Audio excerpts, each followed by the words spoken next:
Razouani, président de la République islamique de Mauritanie. Monsieur le Président.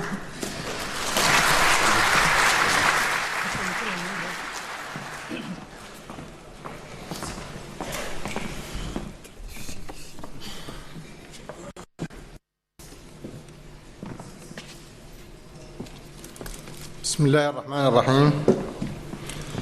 Excellence, Monsieur Roch Marc Christian Kaboré, président de la République, président du Burkina Faso, président en exercice du G5 Sahel. Excellences, Messieurs les chefs d'État, Monsieur le Président de la Commission de l'Union africaine, Messieurs les ministres, Monsieur le secrétaire permanent du G5 Sahel, Madame la commissaire européenne aux partenariats internationaux, Mesdames et Messieurs les membres du corps diplomatique et représentants des organisations internationales, distingués invités, Mesdames, Messieurs, je tiens tout d'abord à vous souhaiter une chaleureuse bienvenue et un très bon séjour en Mauritanie, terre d'hospitalité, de tolérance et de brassage des riches et authentiques cultures sahéliennes. Permettez-moi aussi, avec mes frères et amis, chefs d'État du G5 Sahel, de remercier l'ensemble des participants qui ont bien voulu sacrifier de leur temps précieux pour marquer l'intérêt qu'ils portent à la région et rehausser de leur présence cette importante conférence. Je voudrais également assurer les familles endeuillées par les attaques terroristes de notre profonde compassion et de notre indéfectible soutien. En la mémoire de toutes les victimes de l'extrémisme violent, je vous demande d'observer une minute de silence.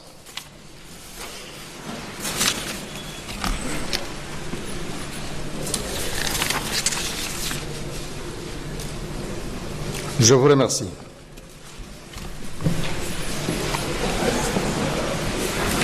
Excellences, Mesdames et Messieurs, le Sahel requiert plus que jamais une attention accrue et coordonnée de la part des États de la région et de la communauté internationale pour endiguer la spirale de la violence et créer ainsi un environnement favorable et un développement socio-économique inclusif et durable.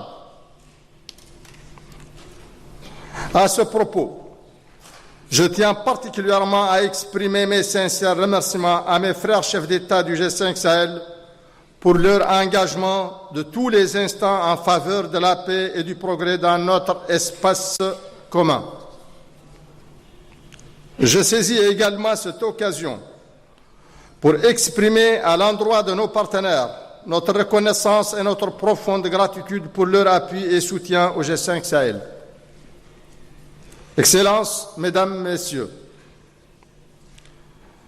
les États du G5 Sahel ont su très vite adopter une approche systématique à l'identification des facteurs de fragilité communs à nos pays.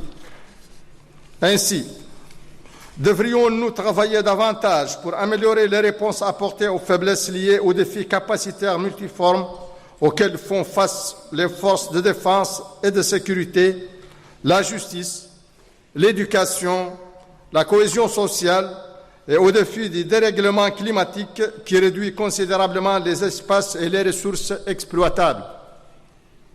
De plus, malgré le renforcement de notre coopération régionale et les progrès réalisés en matière de lutte contre le terrorisme, nous constatons que la menace sécuritaire alimentaire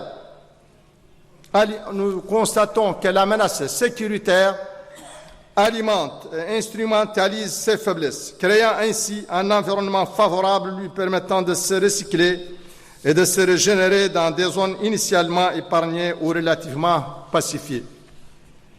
Dès lors, la conjugaison de nos efforts communs avec l'ensemble de nos partenaires stratégiques devient à bien des égards nécessaire pour venir à bout de l'extrémisme violent et au-delà, tarir les sources à partir desquelles il se nourrit.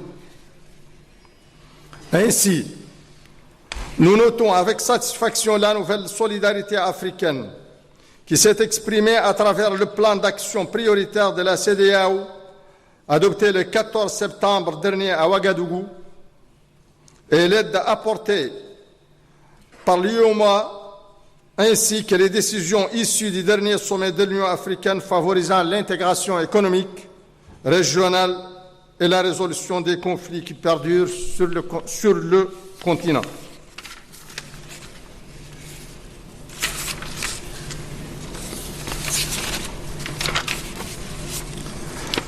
Le cas de la crise politico-sécuritaire qui se vit depuis 2011 en Libye est un exemple édifiant de la nécessité pour l'Afrique de s'approprier la résolution de ces conflits internes.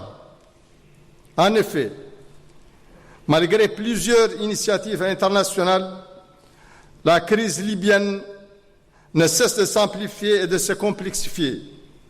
Elle continue malheureusement à alimenter et à renforcer les activités des groupes terroristes au Sahel à travers les trafics illicites des armes, des munitions, de la drogue et des êtres humains. Le chaos sécuritaire généralisé qui s'installe dans ce pays frère nous engage plus que jamais à redoubler d'efforts pour faire face aux défis communs. Nous tenons ici à saluer le travail du comité de haut niveau de l'Union africaine sur la Libye et soutenons fermement l'initiative d'organiser un forum de réconciliation nationale inclusive sur la crise libyenne. Nous appelons aussi la communauté internationale à s'impliquer davantage sur la voie d'une solution urgente et concertée de la crise libyenne, en appui de l'action de l'Union africaine. Dans ce cadre, nous nous félicitons du soutien apporté par le secrétaire général des Nations Unies, M. Antonio Guterres, à l'initiative de l'Union africaine et au financement conséquent des missions de maintien de la paix en Afrique. Je ne saurais terminer sans remercier nos partenaires stratégiques multilatéraux pour l'accompagnement et le soutien constant de nos activités. À cet égard, nous saluons la tenue de la première Assemblée générale de l'Alliance Sahel à Nouakchott, en marge de ce sommet, et comptons sur son appui dans le cadre de la mise en œuvre de nos stratégies de défense, de sécurité et de développement. C'est aussi l'occasion de saluer le partenariat avec l'Union européenne, la Banque mondiale, la Banque africaine de développement, ainsi que l'intérêt que porte l'Institut Tony Blair pour le changement mondial pour notre région. En définitive, je demeure persuadé que le Sahel redeviendra cette terre d'espoir et d'entente qu'il a toujours été. Une terre d'avenir pour le plus grand bien de ces peuples que tant de liens unissent. Vive la coopération entre les peuples, vive le G5 Sahel, et je vous remercie.